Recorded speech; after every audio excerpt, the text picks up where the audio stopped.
Well, it looks like SpellJammer's in the pipeline for Dungeons & Dragons. I think you're right, Ted. Considering the new Unearthed Arcana, Travelers of the Multiverse, let's talk about new D&D races for SpellJammer. I'm Nerdarchy Ted. I'm Nerdarchy Dave. Welcome to Nerdarchy, for nerds, by nerds. Now let us explore some crystal spheres. All right, so as we mentioned, we're going to review the new Unearthed Arcana.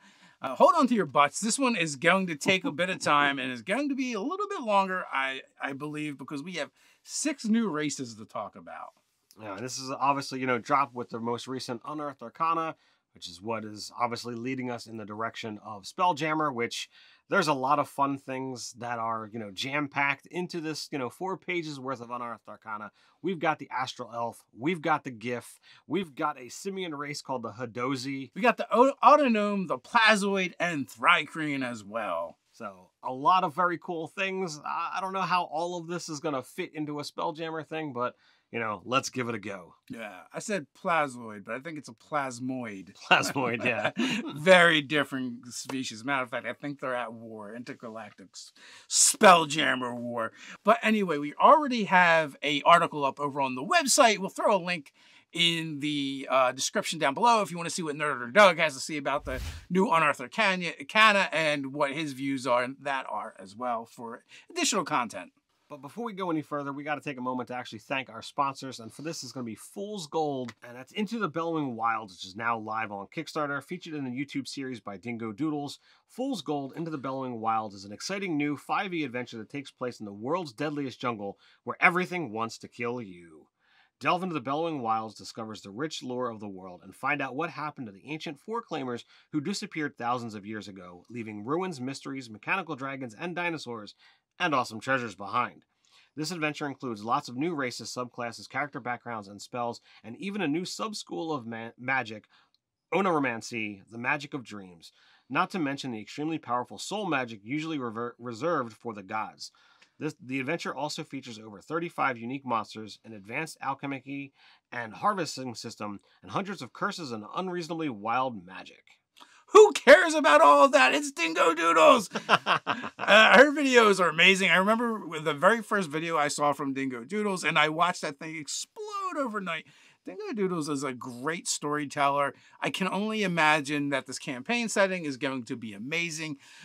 They've got Hit Point Press behind them, the makers of Humblewood and so many other awesome projects.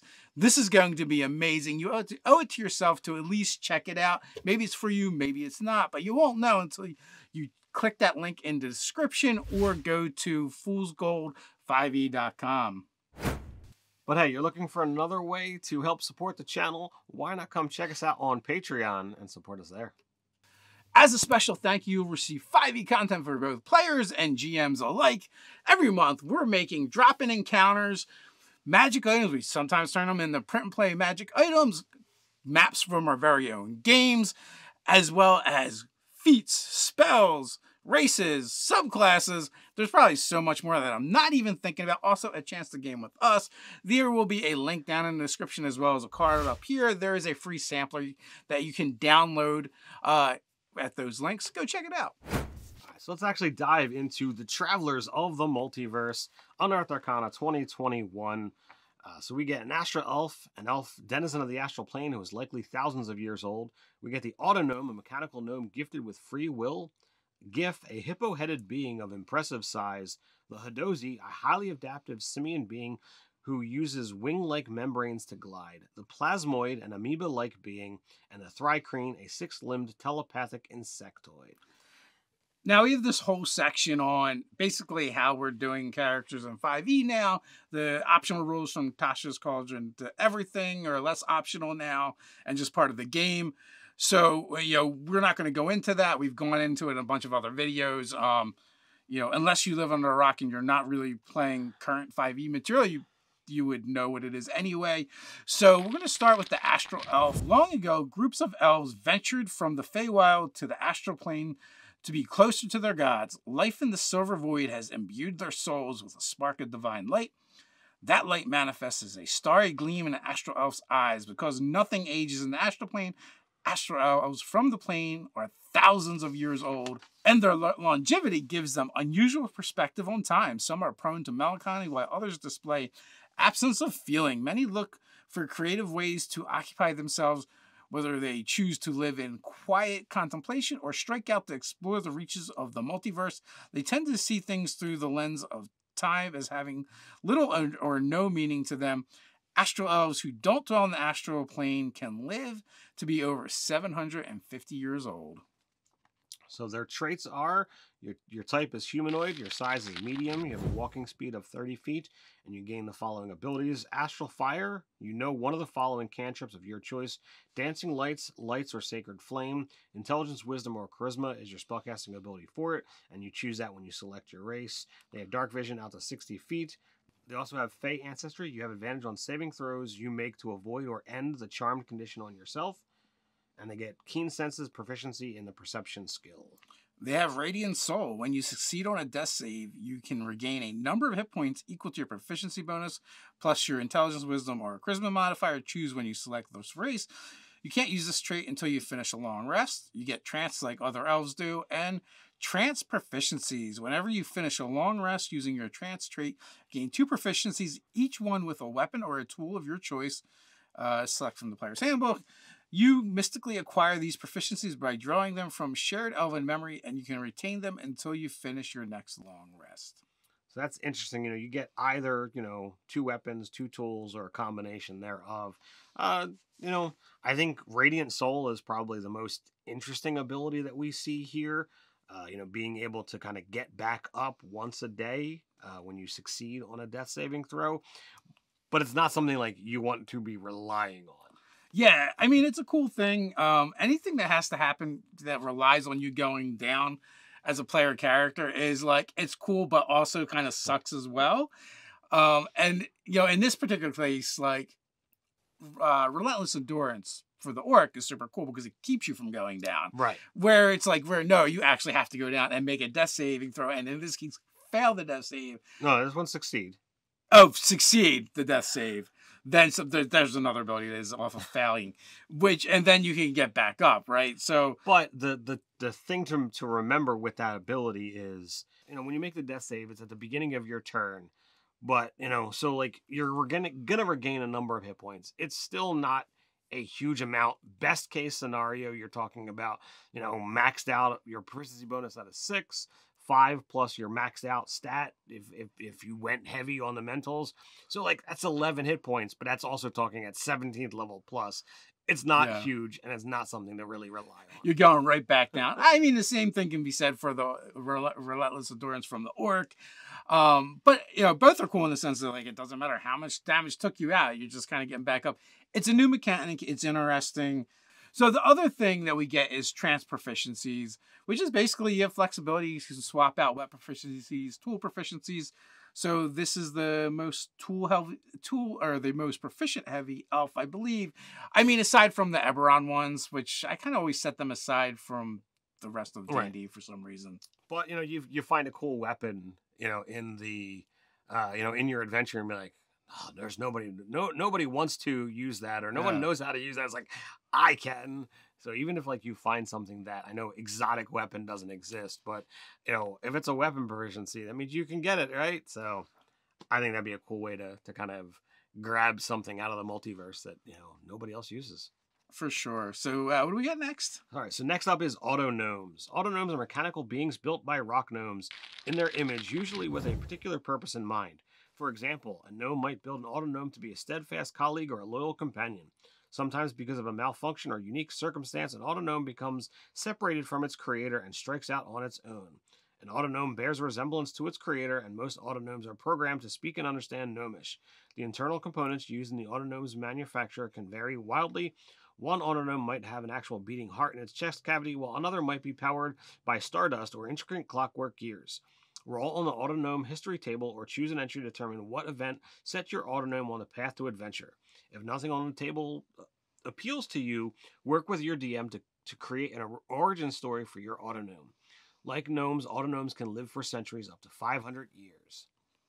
Yeah, so we get this cool table for a die 8. So it's basically like your history, and you can either pick from it, or roll from it, or use it to inspire something, or work something out with your DM. Your creator gave you the autonomy and urged you to follow your dreams. So we're not going to go through all of them. We'll just, kind of grab a handful. A glitch caused you to forget your original programming. You don't remember who made you or where you came from.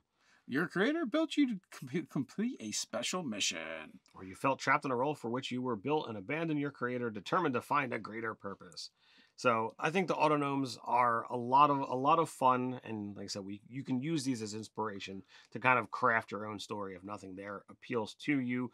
But we get some interesting aspects once we get into traits. Your creature type, you're a construct. Your size is small. Your walking speed is 30 feet, and you have armored casting. You are encased in a thin metal or other durable material. While you aren't wearing armor, your base armor class is 13 plus your dex mod. Built for success, you can add a d4 to one attack roll, ability check, or saving throw you make, and you can do so after seeing the d20, but the effect of the roll are resolved. You can use this trait a number of times equal to your proficiency bonus, and you gain all expended uses when you finish a long rest. Mechanical nature, you have resistance to poison damage and immunity to disease, and you have advantage on saving throws against being paralyzed or poisoned. You don't need to eat, drink, or breathe. Sentry's Rest. When you take a long rest, you spend at least 6 hours in an inactive, motionless state. Instead of sleeping in the state, you appear inert but aren't unconscious. Specialized design. You gain 2 tool proficiencies of your choice. And True Life. If the mending spell is cast on you, you can expend a hit die and roll it and regain a number of hit points equal to the roll plus your con modifier, minimum 1. In addition, your creator designed you to benefit from common spells that preserve life, but that don't normally affect constructs. Cure Light Wounds, Healing Word, and Spare the Dying. So that's how they get around your creature type being construct, but it's going to affect you in other ways. Like you're not going to be able to be charmed. Is definitely a thing that's gonna come up. I love the fact that you have this ability based off of your proficiency bonus as to how often you could do it. I like it better that the race gives that feature and uses that way than the classes do or subclasses do, because like no one does a race dip, right? That's your race. It's going to be that for the whole game, and it makes more sense to me. And a little mini bless that you can use a number of times equal to your proficiency bonus is pretty cool. I dig it, but it's actually like a mix of bless and guidance together for you to use as you see fit. So I'm totally digging that. Also, it would work with those things as well. Yeah, it would stack. It would stack. And I think there's other things that we've seen in the game as well. So now you're getting up to 3 to 4 D4 to add to a roll. So many things to add. Flash of Genius, Bardic Inspiration. There's all kinds of things that can function in that. Dice manipulation is pretty heavy in this game. But I mean, even some of the other things like, Sentry's Rest is very similar to what, the Warforged get, the mechanical nature, that's going to affect things like, Stunning Fist or what have you. Well, one of the things too that I thought about when I saw this as well, I was like, did you ever want to play a Warforged, but a little one? Like, be an Autognome, right? So, all in all, this is a good one. I like it. If you want to play a little Robo Gnome, they've got you covered. Again, we're seeing that armored casing, and I think it should mention, if you're not wearing armor, you have a base armor class, and then mention, it works with using a shield. Because I feel like most of those things kind of do, but it doesn't. So maybe that'll be in the final. Sure. And also, I'm really curious to see if they keep the creature type construct, because again, when you change it from humanoid, and they've done it a couple times, and they've been kind of dipping their toes into it, but it definitely has built-in immunities, and I don't even know, how many are spread out through the books. Like how many spells say humanoid as opposed to creature or something of that nature. Yeah, that is one of those things that is going to be a major factor. Is there are spells, as Dave said, that are only going to affect certain things. Specifically like Charm Person is not going to be a valid target to cast on a construct. So you can get away with a lot of things. So, play this one and see what happens in your game. So next up is the Gif. Gif are tall, broad-shouldered folk with hippo-like features. Some have smooth skin, while others have short bristles on their faces and the tops of their heads. As beings of impressive size and unforgettable appearance, Gif are noticed wherever they go. Storytelling is a rich tradition among GIF, and it's not uncommon to see a GIF recounting their past exploits to an enraptured crowd. Having a friendly GIF nearby when a tavern brawl erupts can also be useful, for a GIF can usually more than hold their own when pleasant revelry devolves into fisticuffs. The GIF are split into two camps concerning how their name is pronounced. Half of them say it with a hard G, half with a soft G. Disagreements over the correct pronunciation often blossom into hard feelings, loud arguments, and headbutting contests, but rarely escalate beyond that. It's great that they worked the internet joke into it. That is utterly hysterical, and the fact that they're like half and half, that's pretty comical. I read through this whole thing previously, and somehow just you missed the internet. Glossed over you the missed internet the internet joke. Yeah. But there's you failed your meme check. I totally failed my meme check. But once we actually get into the gift traits, there's not a whole lot that's going on here. You want to get into it, Dave? Sure. We get a creature type of humanoid. Your size is medium. Speed, you have a walk speed of 30 feet, but you also have a swimming speed of the same. Damage dealer, like a hippopotamus in a crystalware shop, you are naturally adept at damaging things. When you roll a 1 on damage die for a melee attack, you can reroll the die and use the new roll. You can do so no more than once per turn. Hippo build, you have advantage on strength-based ability checks and strength saving throws. In addition, you count as one size larger when determining your carrying capacity, the weight you can push, drag, or lift. So there's a couple things going on here. That one of them I just realized as well is like your damage dealer. It doesn't say you have to use the new roll. And that may not seem important because you roll a 1 and you got to re-roll it. But if you also have Savage Attacker, maybe you just used your Savage Attacker. You had a 2. You rolled a 1. So now this ability kicks in. And, so you can choose to use that instead. But, so like you said, there's not a lot here. But I think what they get is like consistency. Absolutely. And when we look at Hippo build, you have advantage on strength-based ability checks. Now, Dave and I were kind of discussing before we turned the cameras on about, that only applies to athletics because that's the only strength-based skill that's in the game. But there are times, especially in our games, where we wind up having, I want you to make this check, but use this stat modifier instead. Whether it be because of a weird situation or whether you're getting into a tool proficiency check, those things are going to absolutely apply. So the specific wording here, I think, is very important. And for people who are playing the style like we are, I'm happy that it's this and not just, you get it on athletics checks. Yeah, maybe your DM lets you make intimidation checks with your strength, right? And so then you get they use advantage on that. And again, like I feel like damage dealer, like it's not an exciting ability, but it'll come up every round of every combat. It has the potential to, right? Where you could use it over and over again. One of the things that's easy to overlook is the fact they have a swim speed. Well, anytime you enter combat in the water, you're greatly hampered if you don't have a swim speed. Indeed. And they do. So that's super useful. Them being light on abilities bothered me less than the fact that I hate when they mention things in the flavor text that none of the mechanics support. They're like, they're great storytellers. And why do we say they're great storytellers? Because usually oftentimes you can find people, gathering around them to listen to their stories. So, there's nothing in their mechanics that supports that. It also says, seems pretty common that they have headbutting contests to settle disputes, right? They don't have a headbutt attack. And even their damage dealer doesn't help them with headbutting because you only do a point of damage anyway. Well, maybe their skull is so big it counts as an improvised weapon. Maybe, but then they wouldn't be proficient with it.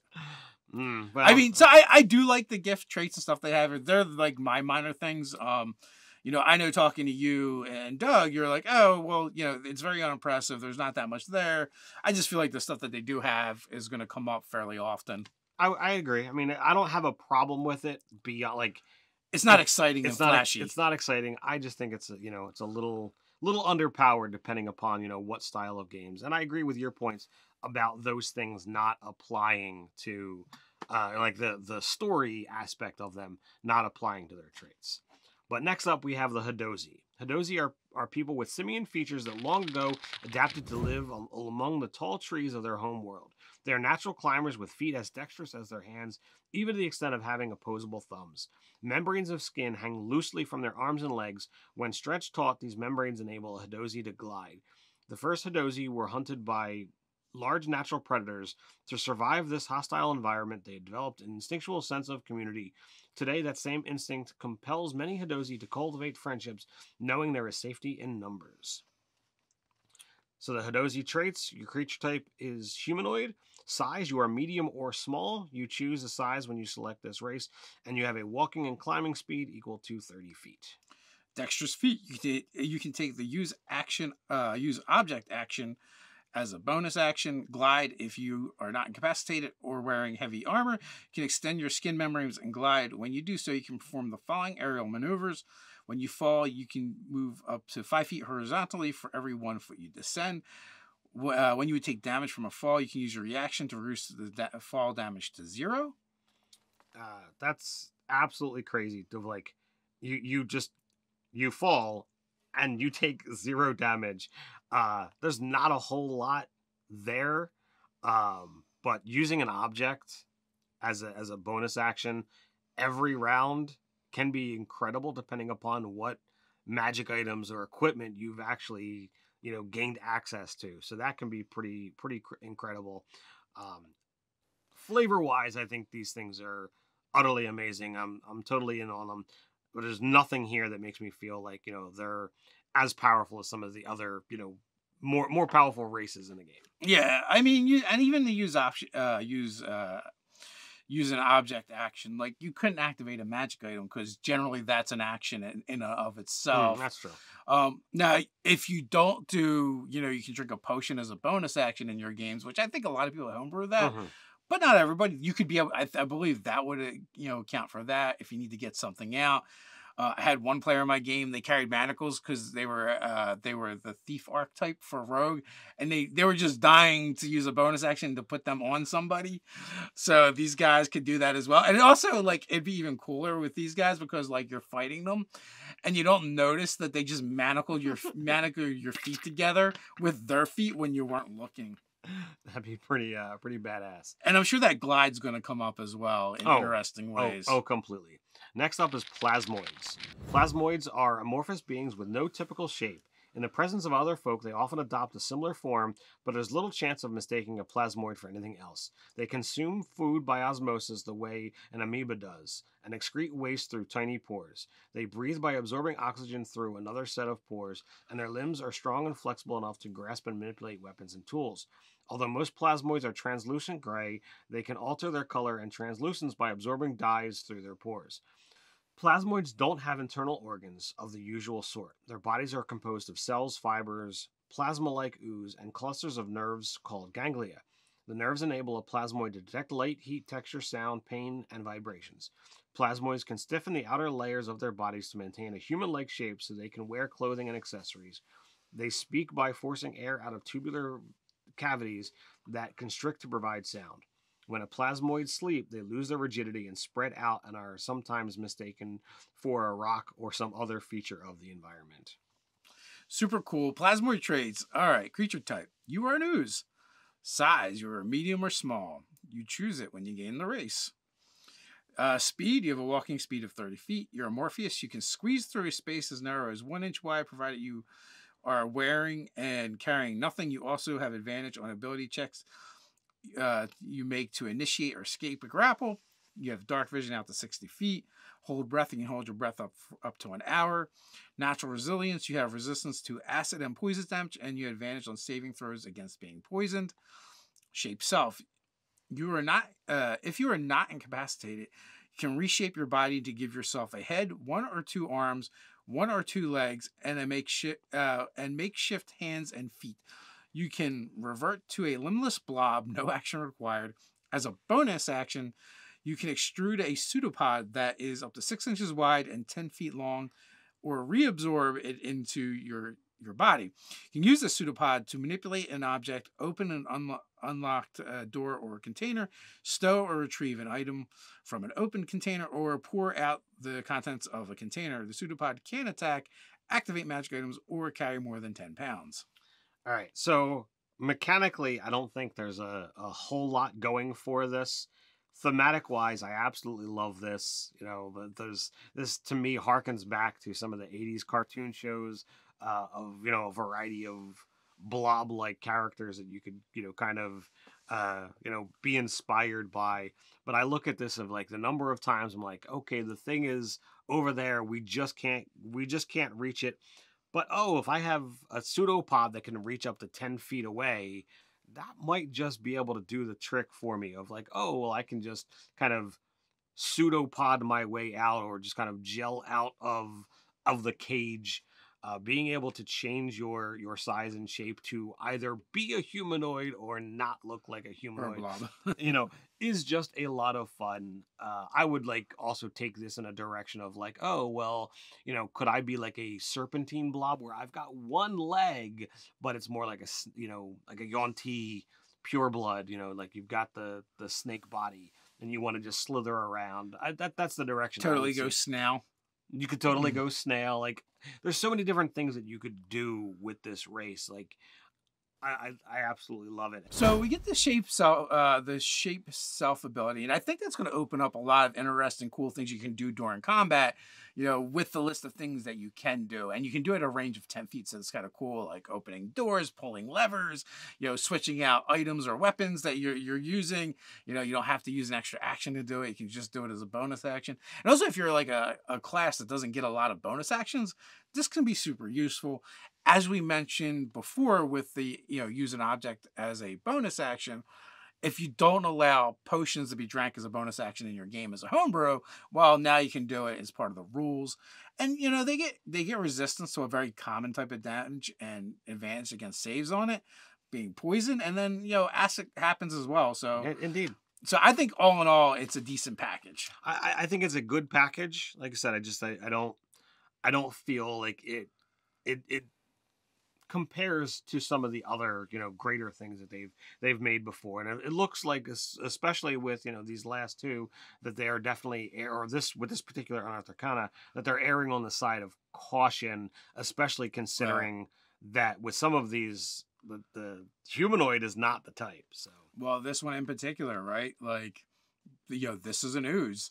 It can only be, you know, what, you know, you'd have to look at the ooze type and see what kind of things that might impart upon you as well. Indeed. So next up is Thri-kreen. Thri-kreen have insectile features and 2 pair of arms. Their bodies are encased in a protective chitin. They can alter their coloration of this carapace to blend in with their natural surroundings. Although Thri-kreen don't sleep, they do require periods of inactivity to revitalize themselves. During these periods, they are fully conscious and aware of what's happening around them. Thri-kreen speak by clacking their mandibles and waving their antennae, indicating to other Thri-kreen what they are thinking and feeling. Other creatures find this method of communication difficult to interpret and impossible to duplicate. To interact with other folk, Thri-kreen rely on a form of telepathy. All right, so Thri-kreen traits. Its creature type is monstrosity. You can be medium or small. A walking speed of 30 feet. Chameleon carapace. While you aren't wearing armor, your carapace gives you an armor class of 13 plus your dexterity modifier. As an action, you can change the color of your carapace to match the color and texture of your surroundings, giving you advantage on dexterity stealth checks made to hide in the surroundings. We also have dark vision out to 60 feet. Secondary arms. You have 2 slightly smaller secondary arms below your primary pair of arms. The secondary arms function like your primary arms with the following exception. You can use a secondary arm to wield a weapon that has the light property, but you can't use a secondary arm to wield other kinds of weapons. You can't wield a shield with your secondary arms. You have sleepless revitalization. You do not require sleep and can choose to remain conscious during a long rest, though you must still refrain from strenuous activity to gain the benefit of rest. And lastly, Thri-kreen telepathy. You have the magical ability to communicate mentally with any number of willing creatures you can see within 120 feet. A contact creature doesn't need to share a language with you, but it must be able to understand at least one language. Your telepathic link to a creature is broken if you and the creature move more than 120 feet apart, is either of you are incapacitated, or if either of you mentally breaks the connection, no action required. So you get a bunch of things. There's a bunch of things going on here. And I like with all these races where you're like, you can be medium or small, depending on what fits the character that you want to make. Indeed. You know, the Chameleon Carapace is very cool, useful. Dark vision, secondary arms. I like how they incorporated this. And this is like an area where we really started reading different rules to see the interactions. You know, one, you can just fight with 2 light weapons and have a shield if you wanted to. Nothing extra required. But then if you go into the dual wielder feat, that opens up a bunch of stuff. You could use a light weapon and a one-handed weapon and a shield, or you could use a two-handed weapon and a light weapon as well. So these are options that you didn't have before, without getting into the craziness of 3rd edition and 2nd edition, where you would just wield two-handed weapons or 4 one-handed weapons, and it was ridiculous. Yeah, some of the craziness with Thri-kreen in previous edition was a bit crazy. We actually even went into the monster manual to look at, you know, well, what does the stat block look like for the Thri-kreen as a monster? And, you know, there's definitely things for there. They had their own unique weapons from the Dark Sun days and from earlier editions, you know, but there's a lot there with Thri-kreen. I think it's jam-packed. I think that there's going to be a lot of heated debate about those secondary arms, and as players begin to try and push boundaries of what is allowed, what isn't allowed with, you know, this feat, this fighting style, what have you. It's gonna take a lot, and with this just being an Unearthed Arcana, you know, some DMs are gonna, oh well, I'll totally allow that, where other DMs will be like, nope, it says, you know, you can do this, and I'm gonna stick with just that until we have more official wording. So one of the things that this UA really made me think about is Star Frontiers. And I've seen chatter on the internet about, oh, are they going to do Star Frontiers? Are they remaking? I honestly think there was Spelljammer races. Now, I don't know what came first, Star Frontiers or Spelljammer. I don't remember. That was back in the early 80s. But that being said, there was a race called the Dralicites, and they were very similar to the Plasmoids. Okay. And then there was the Rusk, which are very similar to the Thri-kreen, but not as similar as the other races, that being the Yazarians as well, which they were literally ape-like creatures, humanoids with the gliding wings. Oh wow! Except for they were like super mechanically inclined, and also had bad attitudes. Like they had like a berserker rage trait as well. So like, while I don't know if like Spelljammer was a call out to those races later, or if it was adapted the other way, but clearly they have different names. The abilities are a little bit different. It's not exactly the same. So no, I do not think they're going to be doing Star Frontiers anytime soon. It would be kind of cool. Probably not going to happen. But we do get these cool Spelljammer races. You know, I looked at this, and, you know, when I read the Plasmoid, like, the first thing that jumped to my mind was the Herculoids. Yeah. You know, was it Bleep and Bloop or something like that? Yeah. You know, it was just like, all right, this is a, you know, science fantasy type thing, which is exactly what Spelljammer is. Just, you know, so when I look to where this is going, I'm like, oh, that's a lot of fun. I don't know how Thri-kreen fits into the multiverse. To me, Thri-kreen is Dark Sun. But, you know, if they're looking to like, well, we want to put that out there, then I'm all for it, you know. Yeah, because I wasn't heavily vested in Spelljammer, I really don't know if there was a Thri-kreen analog, what they did with the Thri-kreen in there, or not, you know, or if they're just bringing them back because we're probably never going to get Dark Sun, or maybe they're slightly working on trying to figure out how we could make some of these things in Dark Sun, and they're nibbling around the edges. Hey, I will take any grasp of hope of nibbling on the edges of Dark Sun, just to kind of keep that thought alive. Dark Sun is such a divergence from the typical, you know, D&D verse that for me, I would love to just see that actually happen. But like I said, I doubt it will. Dark Sun will be very tough. It's going to be a very divisive kind of setting if they go with You know, if they go with, you know, the traditional Dark Sun and without making a bunch of changes to it. So I don't know what Wizards of the Coast will do, which that'll make people angry. If they don't do it, people will be angry. Dark Sun will just make people angry, I suspect. So I don't know if they're ready to dip their toes into that shark-infested waters or not. You know, we know that we can always go back to previous editions and, you know, either homebrew the stuff that we really want to do or just play those previous editions as you know, there's rules for them. With that, what do you folks think? What are you guys doing in your games? Are you using these new races? Love it? Hate it? Been chopping it a bit for SpellJammer? Don't really care. Let us know in the comments below. Share your thoughts and ideas with the rest of the Nerdarchy community. While you're down there, don't forget to do all those cool things like, share, subscribe. Even go ahead and click on that notification bell. You know the drill. Quick reminder, every Monday, Wednesday, and Friday, we drop new videos here on the channel. Come on back. Can't wait till then. Don't worry, we've got you covered. Check out SpellJammer with 5e D&D inspired by a fistful of dice. So until next time, stay nerdy.